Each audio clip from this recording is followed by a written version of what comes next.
The Word of God is alive and powerful, sharper than any two-edged sword, piercing even to the dividing asunder of the soul and spirit, and of the joints and the marrow, and is a critic of the thoughts and intents of the heart.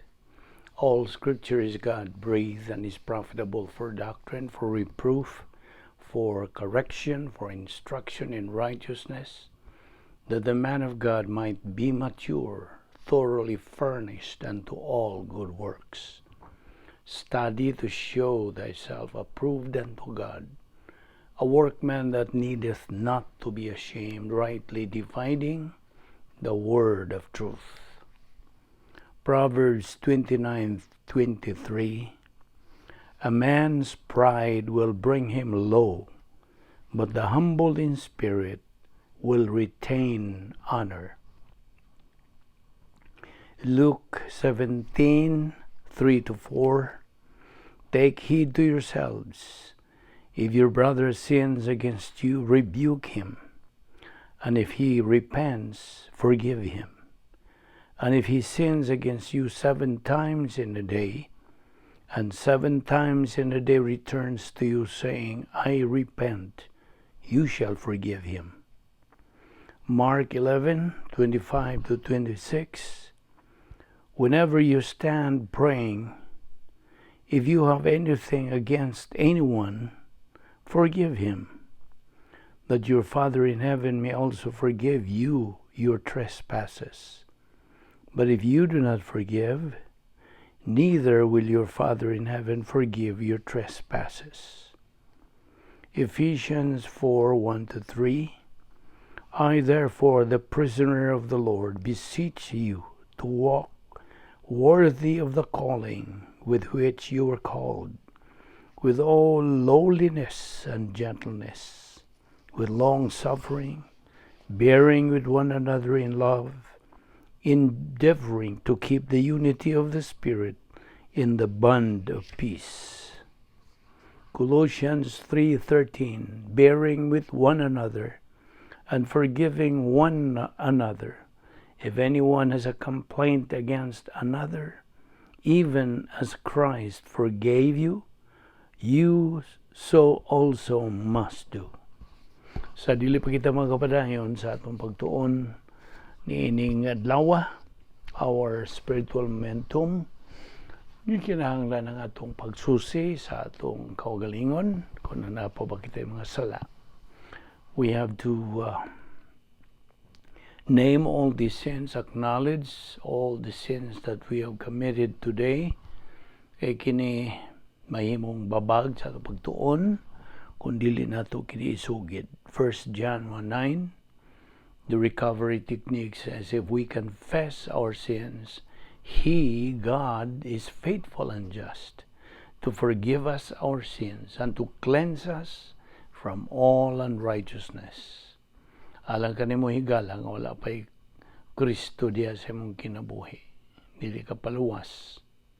The issue you're facing is not naming your sins, it is faith alone in Christ alone. Believe on the Lord Jesus Christ, and thou shalt be saved. Acts 16:31. Musa sa hilo, mag-andam tas tong kaugalingon.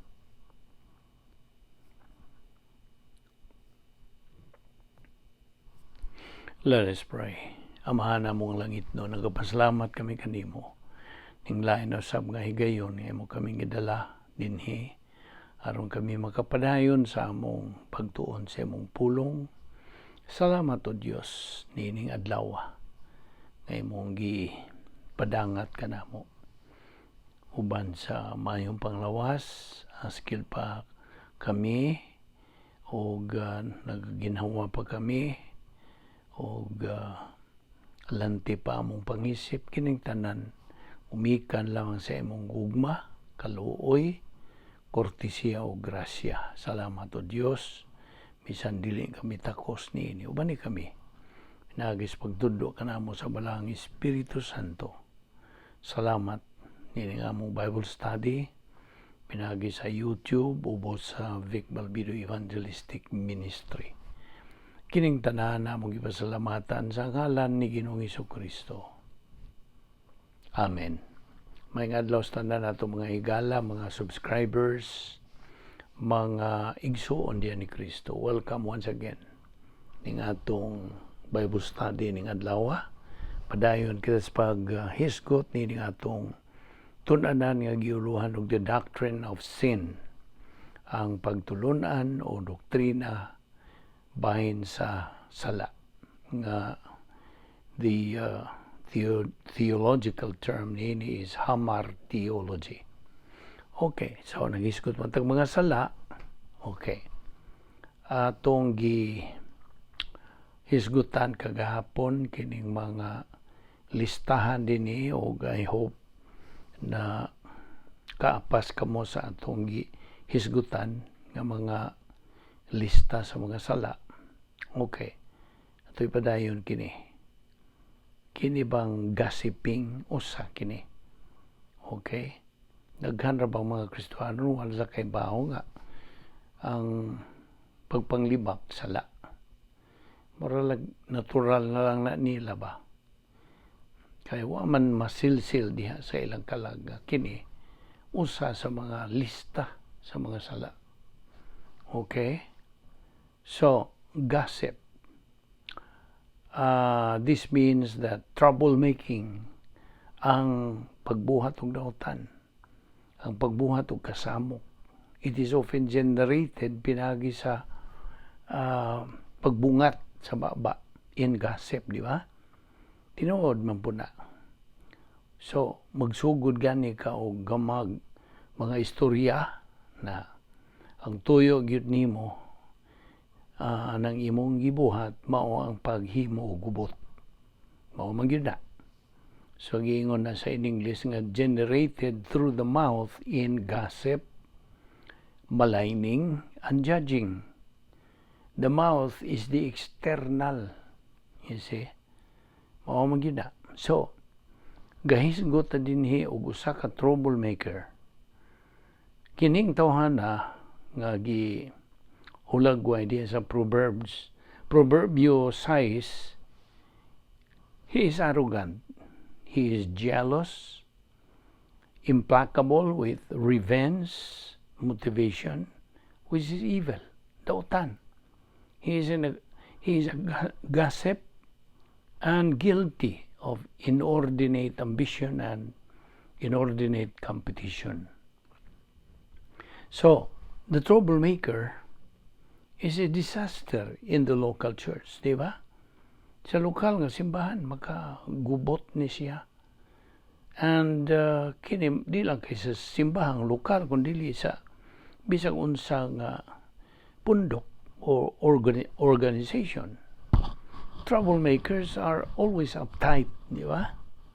Unaon siya pasabot og uptight.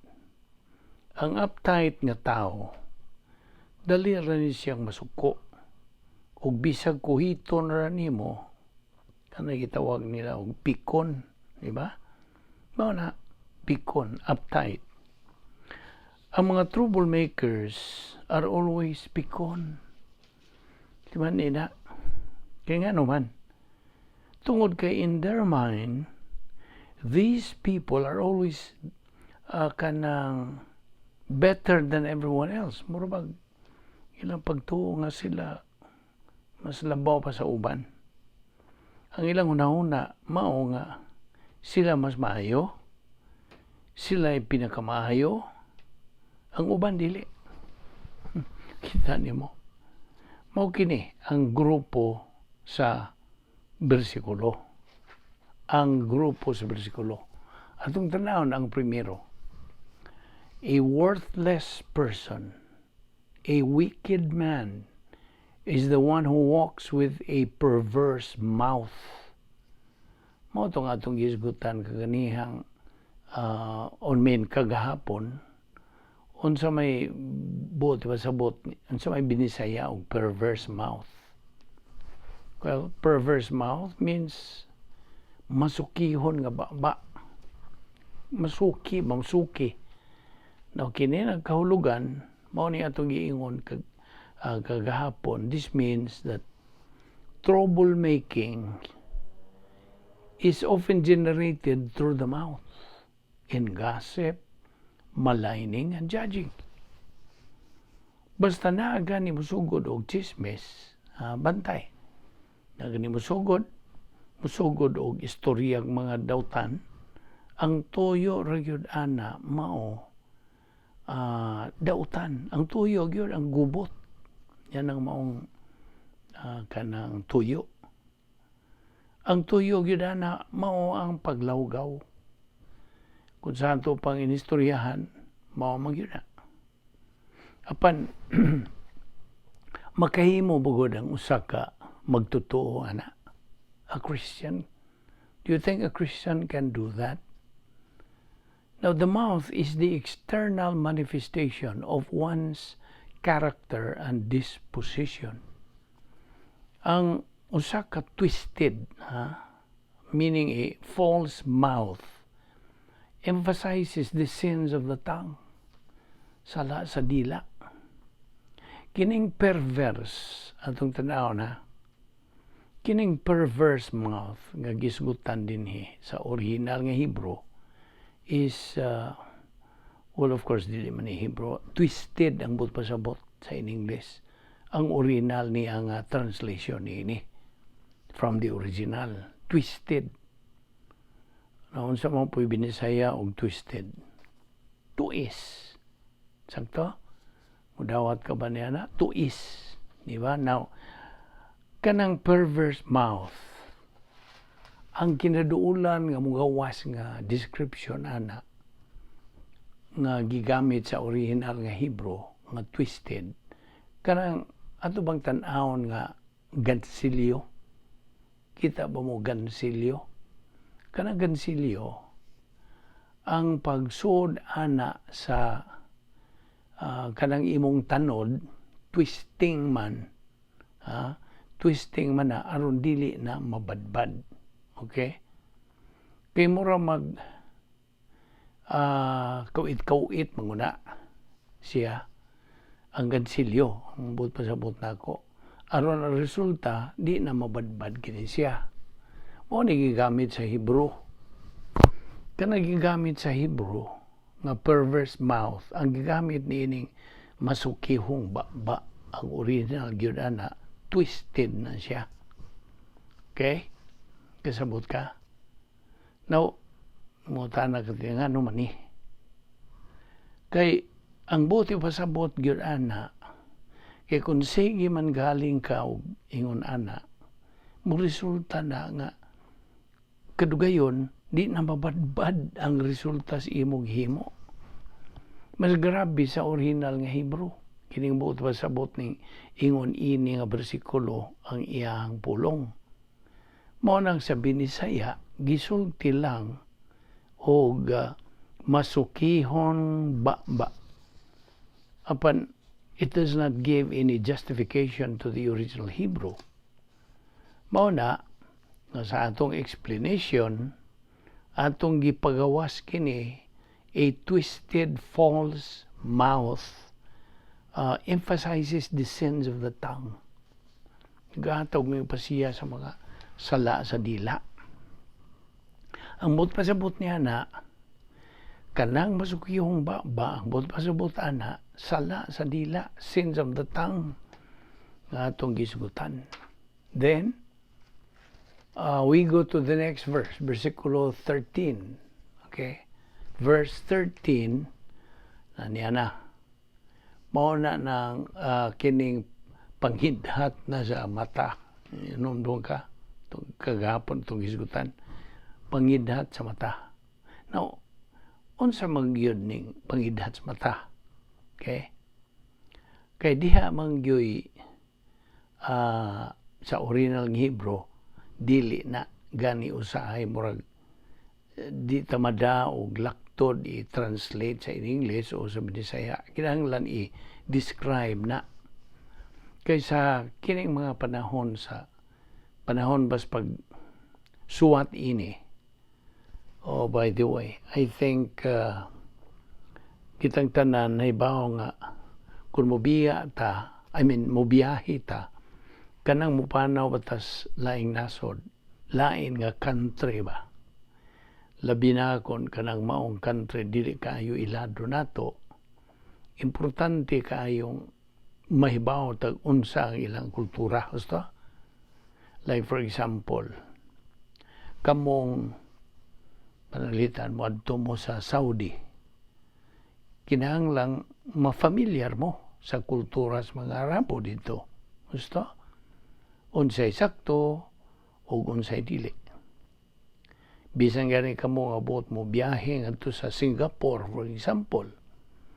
Now, lahi-baya po sila mga kultura dito. Umadto mo sa Middle East, lahi po ang ilang kultura dito.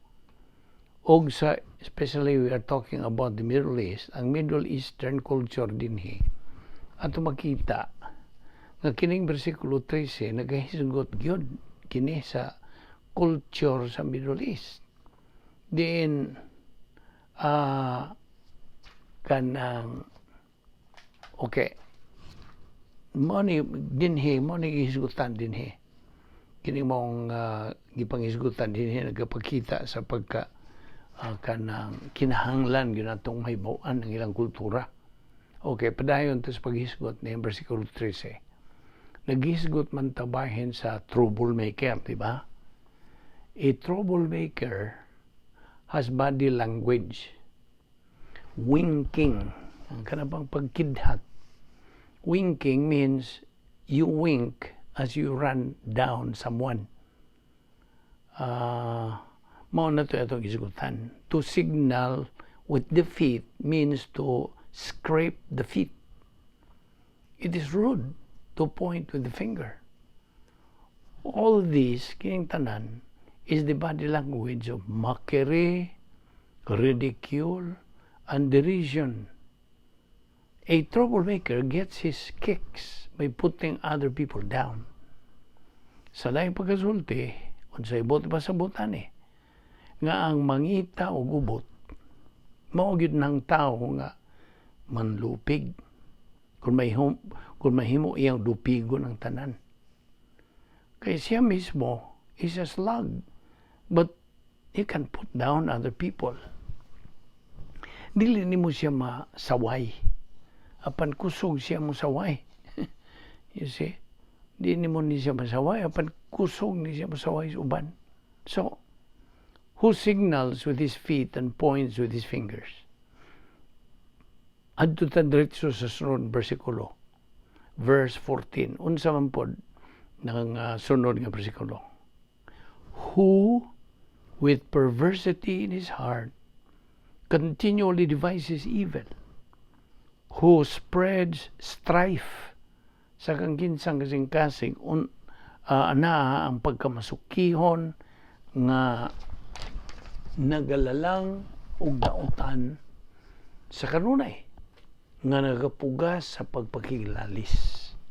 Ang buti pasabot nato dinhi nga perversity sa Binisaya pagkamasukihon. Unsa man ning pagkamasukihon pod? Di mo sunod. Mao nay buti pasabot. Dili mo sunod. Di mo sunod kung unsay sakto ba? Di mo sunod sa unsay angayan. That is why perversity here is actually what we call a deviation from doctrine. Nahibaw siya unsay sakto, nahibaw siya unsay klaro. Dili lang yun siya musunod. You see? The troublemaker does not go by what the Bible says is right and wrong. Now, some believers spread word. Some believers spread strife. You see? So, who with perversity in his heart continually devises evil, who spreads strife. Now, ang sunod nga bersikulo, verse 15. Therefore, his calamity will come suddenly. Instantly he will be broken, and there will be no healing. Now, unsan man po ning resulta ni ining maong troublemaker? Una sa tanan, the troublemaker suffers from self-induced misery under the law of volitional responsibility. But eventually, he gets clobbered with divine discipline. May agom na siya sa disiplina sa Diyos in 3 stages. Warning, intensive, and eventually, dying discipline. So, duhari kapaingnan sa usa ka troublemaker. Unsa tuon po ibinisaya ang troublemaker? Unsa ibinisaya? Kanang tigpangita gubot. Sakto ba na? Kung mudawat ka niyan, mo ni atong paghubad. Kanang tigpangita gubot. Troublemaker. So, either he remains a troublemaker and be broken, or depart from being a troublemaker and use the rebound technique sa 1 John 1:9. Mao man ay atong gisgutan. Mao man ay atong gipaklaro. So, atong makita kining paghimo og gubot. Kining paghimo og gubot pinaagi sa pagmugnag mga istorya. Maghimo gubot pinaagi sa pagsabwag o mga daotang mga buhat. Mao kini ang isgutan nato. While sa laing bahin, adto napunta sa Proverbs chapter 6, gihapon kini. Nganha na sa versikulo 16 ngadto sa 19. Sumpay. Na unsa naman pag-isulti diha be? Adunay unom kabutang gidumtan ni Jehova. Oo, 7 nga maoy dulumtanan niya. Una, mapaitas-ong mga mata. Usa ka dila nga bakakon, mo na ikaduha. Ikatulo, og mga kamot nga nagaula sa dugo nga inosente. Sunod, usa ka kasing-kasing nga nagalalang sa dautan nga tinguha. Kanunay yun magbalik-balik, kanabang magplanog dautan bitaw, conspiracy sa in English. Kanang moingon og unsa man ni nako pagguba na niya. Paglaglag ba? Ambot pa sabot paglaglag ana niya. Pagdaot ana niya, may ambot pa sabot. Mao gyud ni kanunay magalalang diha sa kasing-kasing sa ka troublemaker kinsa nagalalang sa dautan nga tinguha. Okay? Mga tiil nga matulin nga modalagan ngadto sa binilyako, usa ka bakakon nga saksi nga nagapamulong og mga bakak ug kadto nga nagapugas sa pagkalalis sa mga kaigsunan. Now, gilista na po diri ang mga sala. Haughty eye, lying tongue, hands that shed innocent blood, a heart that devises wicked plans, feet that run rapidly to evil, a false witness who utters lies, and who spreads strife among brothers. 7 ang isgutan din So, 7 kabuok. Okay? Unsa ning 7? Mga gidumtan ni Jehova. Okay? Now, unsa may pasabot anang gidumtan? Mudumot ba di si Jehova? Dili. So, unsa may pasabot anang gidumtan? Hate sa English. Well, kini lain na po ning ihimplo sa gitawag anthropopathism. Anthropopathism meaning we are ascribing kanang human feeling ngadto sa Dios. Although dili man tawhanon ang Dios, di man nimo kanang hulagway ang Dios. So ato lang ning ibutang diha sa some kind of a language of accommodation nga atong masabtan ba lang. So ang hate din gidumtan is an anthropopathism. Hatred describes the policy of God in terms of human modus operandi, so we can understand it.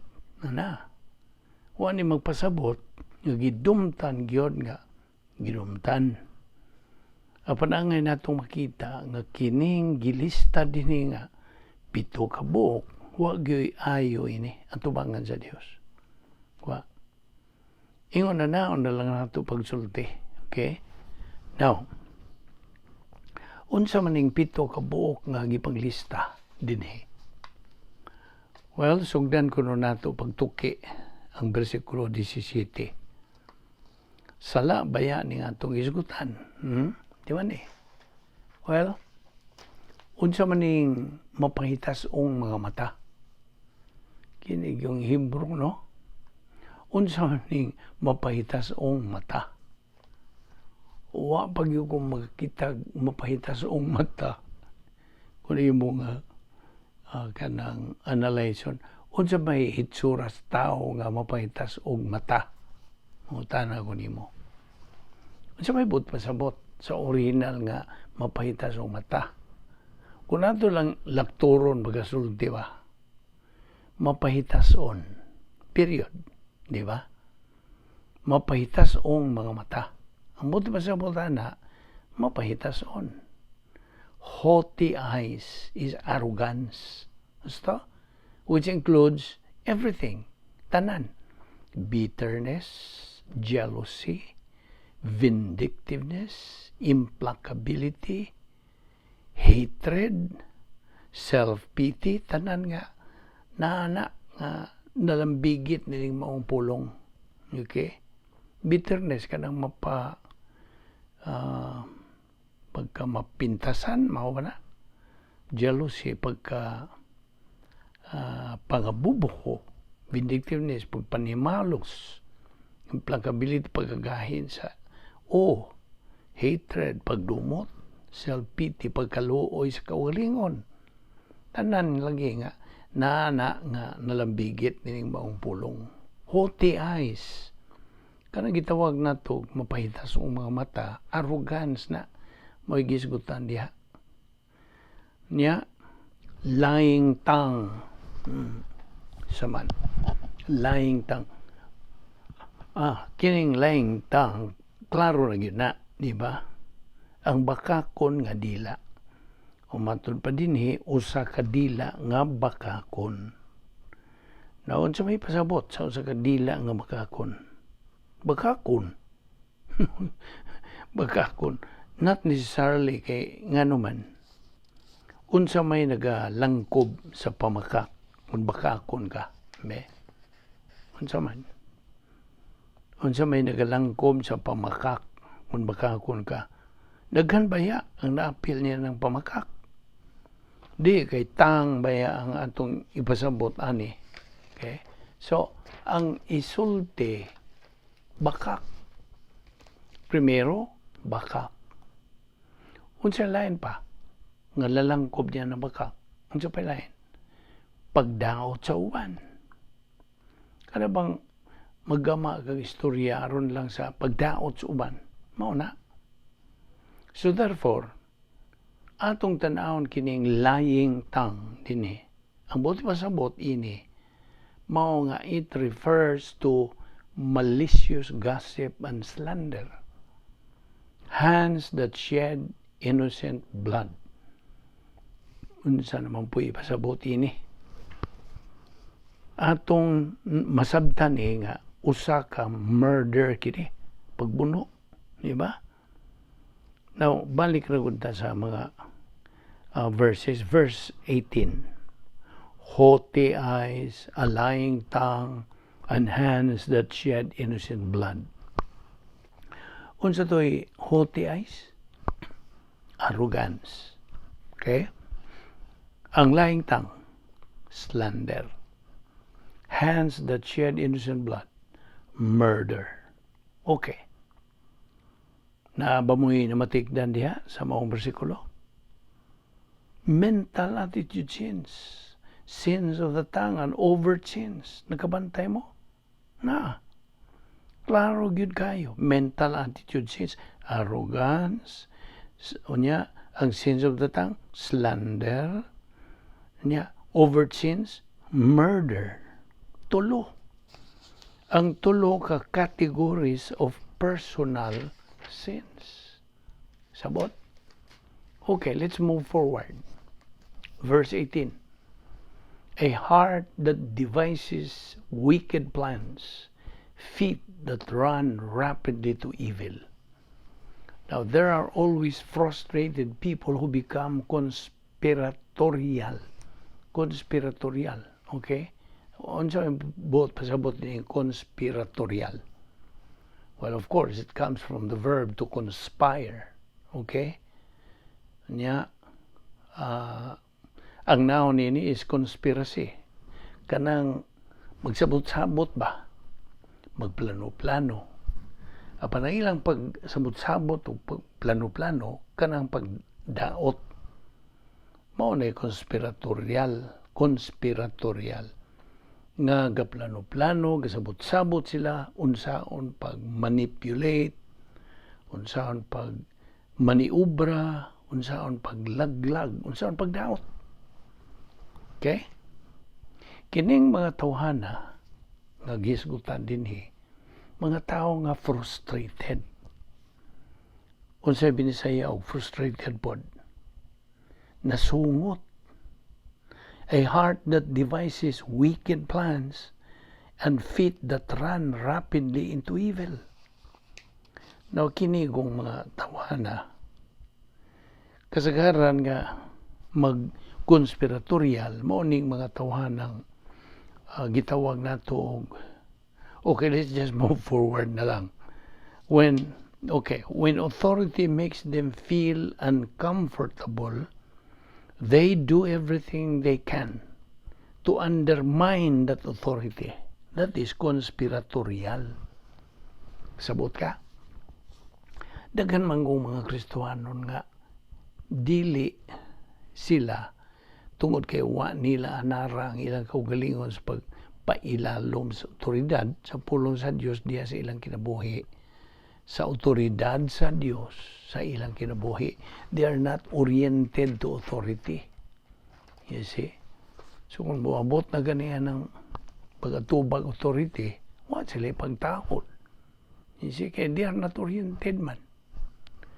Dili po di sila maka-ako sa pagpailalom sa otoridad sa bisag unsang mata nga otoridad. You see?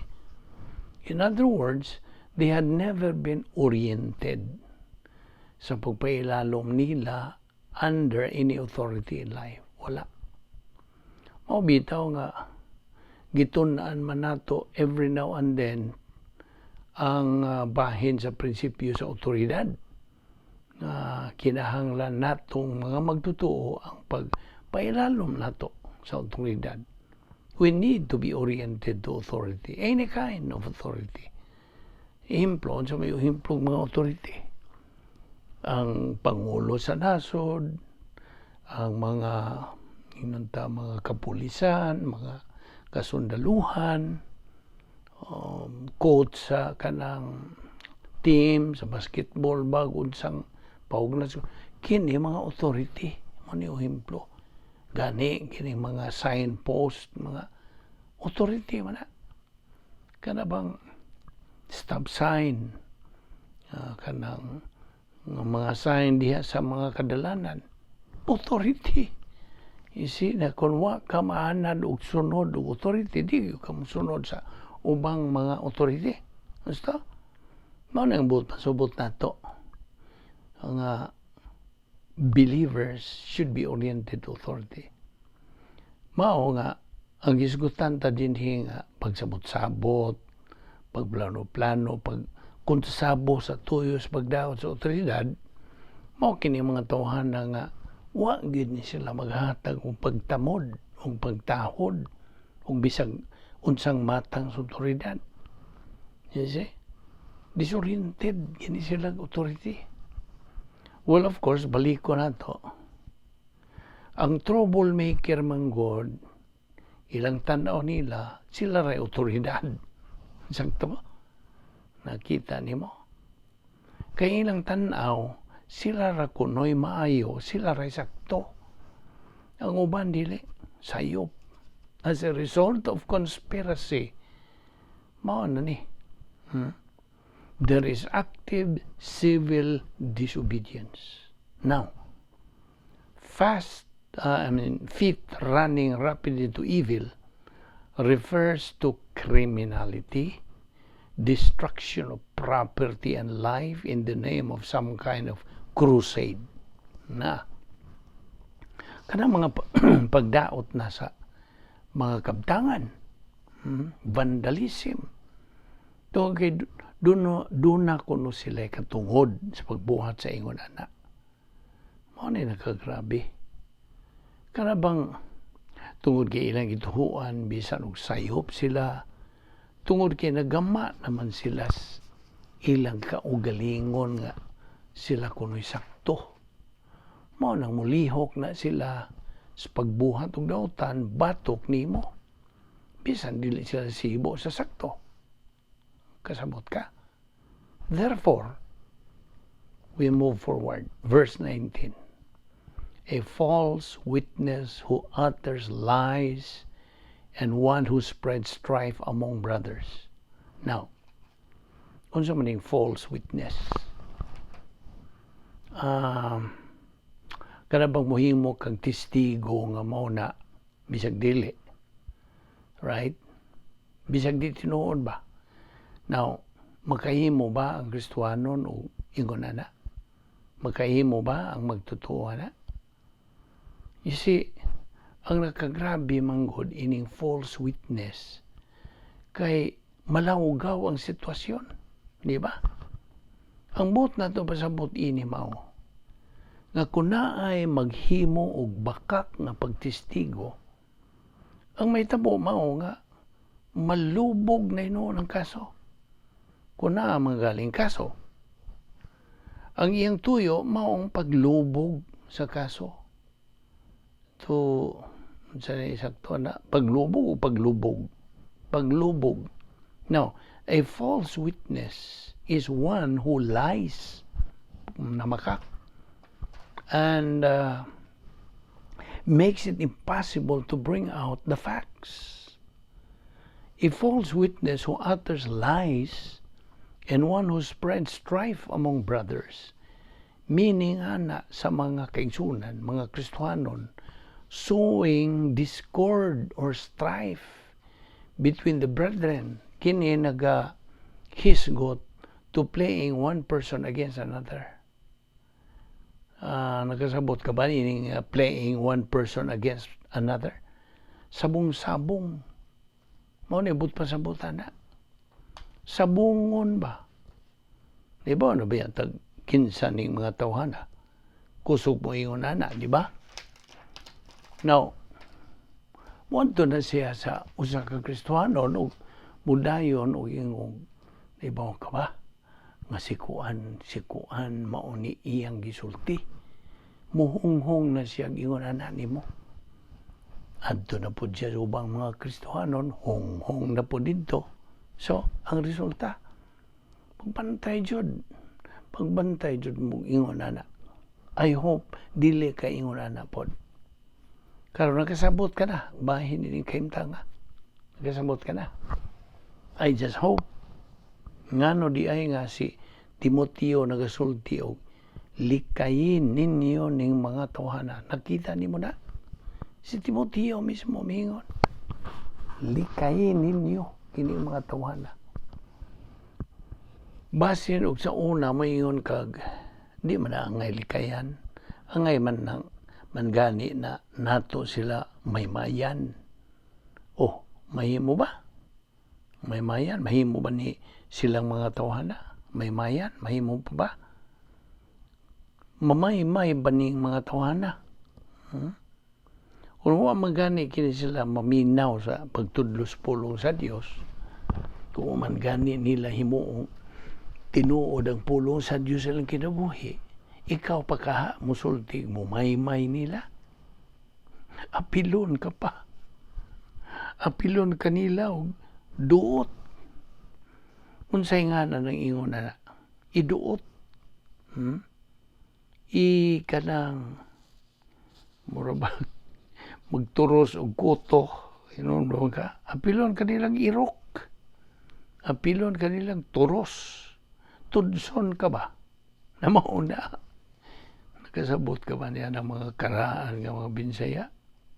Kaya nga no God, mao man ni gusto ini mga tawhana. Mao bitaw nagasulti, unsa may gisulti. Okay?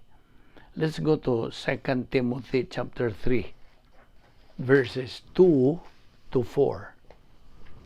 Now, kining gisgutan din mga Kristohano ni sila. Okay? Believers.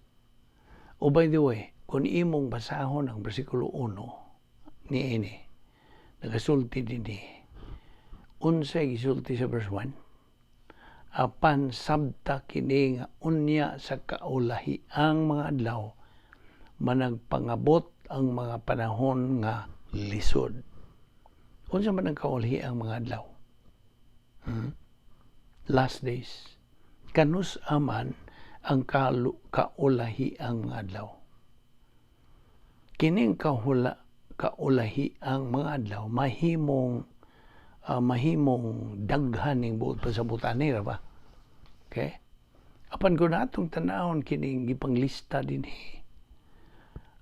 nga kaulahi ang mga adlaw, managpangabot ang mga panahon nga malisod. Unsa may buot pasabot ini? Kining tanan nga itong gilista din gilista ni dili ni paras unbeliever. Dili. Kining mga buhat nga tanang gilista nato din para ni mga magtotoo ni. These are for believers. Magkabuhat ba ang mga magtotoo ini? Mutan tingali ka. Pila ka buok na sala ang gilista din Giihapan ninyo? Pila ka buok? Be? Abe ato kunong iphon, magdungan tag-ihap, be? Na ay lovers of self, na ay lovers of money, boastful, arrogant, revilers, disobedient to parents, ungrateful, unholy, unloving, unreconcilable, malicious gossips, without self-control, brutal, haters of good, treacherous, reckless, conceited, lovers of pleasure rather than lovers of God. Pila to sila? Imo ba itong gihap? 18 or 19. Pero tinaghana, di ba? Tanawa ra gud ning gipanglistang mga sa nga mutang din Dili ni mga sala gilista para sa mga unbeliever. Para ni mga magtotoo, mga believers. Angay pa bagong listahan o mga sala ang mga unbeliever, mga dili magtotoo nga mao naman ilang nandan. Di na kinahanglan.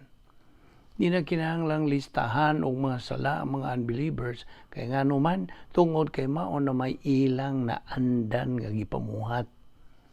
They are used to it. That is already part of their life. Basta way of life naman na nila. So, kining ipanglista mga sala para sa mga magtotoo. Ang mga magtotoo, mga believers, may buot pasabutan nga sa kaulahi ang mga adlaw, managpangabot ang mga panahon nga malisod. Ang sa buot pasabutan Ang buot ni pasabot ini mao. Kung ikaw sa ka magtotoo, if you are a believer, nga nagapadayon sa pagkamasukihon, nagapadayon sa pagkabadlungon, nagapadayon sa pagkakarnal, nga way undang, muabot ang mga panahong lisod. Tungod kay musod ka na sa imong kaulahiang mga adlaw alang niya na. Sabta gina. Wani maghisgot nga kaulahiang mga adlaw nga hapit na. Moingon ka tingalig. O bitaw tinuod. Ingon na nabitaw mga tao ron. Nga naman di ay sa una. Di ay ingon na. Diyan man gikan kini mga butanga. Di ba gikas kinaiyang magasasala? You see. Gikan ni sa atong old signature. Nga mo'y nagalihok diri ka nato. Nausab na ba di ay ang mga kinaiyang magasasala ron sa una? Maura gihapon. Still the same. So, dili ta magic ani og moingon og kini ilhanan ni kauli ang mga adlaw. Dili ni ilhanan. Ilhanan ni sa usa ka magtutuo nga nagpadayon sa iyang pagkakarnal. Naglunang sa kasalanan, nagpasagad na lang sa iyang kahimtang nahigawas sa plano sa Dios. Mao na itong buot na pasabot ni mao nga sitwasyon.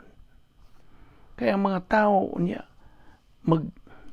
may gugmaon sa ilang kaugalingon, mga hinapi, tigpagawal, hambugiro, tampalasan, masukihon sa mga ginikanan, walay gabalos, dili Diyos nun, walay pagbati sa paghigugma, dili malukmay, tigbutang-butang, mapatuyangon, mabangis, dili may gugmaon sa bayo, mabudhion, madali-dalion, tigpaborot, nga nagahigugmas, kalipay, inay sa Diyos hinuon. And we know that when we move forward, pagyod, ini, kutob sa versikulo 7, nagasulti na yun dinhi, nga kining mga tawhana, likayi ninyo.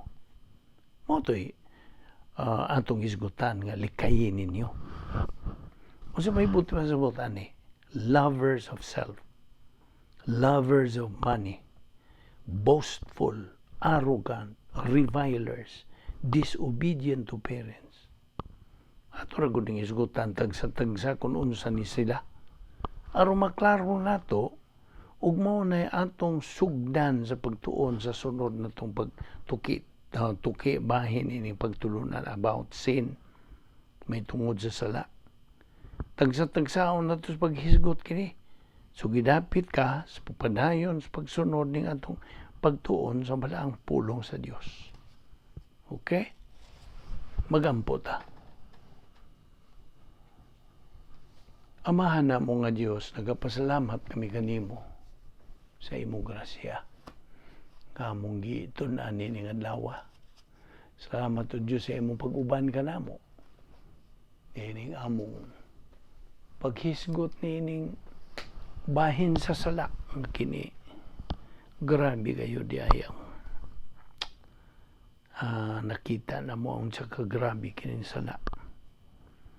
They're even worse than any pandemic sa kalibutan. Mao nga amo kining gidumtan o likayan sumala sa imong tugon sa imong mga pulong kay kini mao may mga daot magaguba sa among espirituhan ng pagkinabuhi. Musa nining gayon na o Diyos, nagapasalamat kami kanimo sa imong pagtudlo kanamo sa klaro, tataw, pinagi sa gahom sa Espiritu Santo nga mo lamang ang bugtong magtutudlo sa kamatuoran. Salamat o Diyos. Salamat sa mga grasya nga imong gipalihok sa among kinabuhing dili kami takos. Salamat ng among Bible study through the YouTube o sa Balbido Evangelistic Ministry. Gamita lamang kining maong ministry in a mighty way ug sumala sa imong kabubuton. Bali kami sa among pagbugbuwag ng adlaw. Ilikay kami sa mga kabilinggan, dala kami pagbalik ugma. Aron kami magapadayon sa among spiritual momentum hangtod amo kayong makabot ang among common goal which is spiritual maturity. Salamat ning tanan o Dios sa ngalan ni Ginoong Hesukristo kay tanan mong ipasalamatan. Sa ngalan ni Ginoong Kristo. Amen.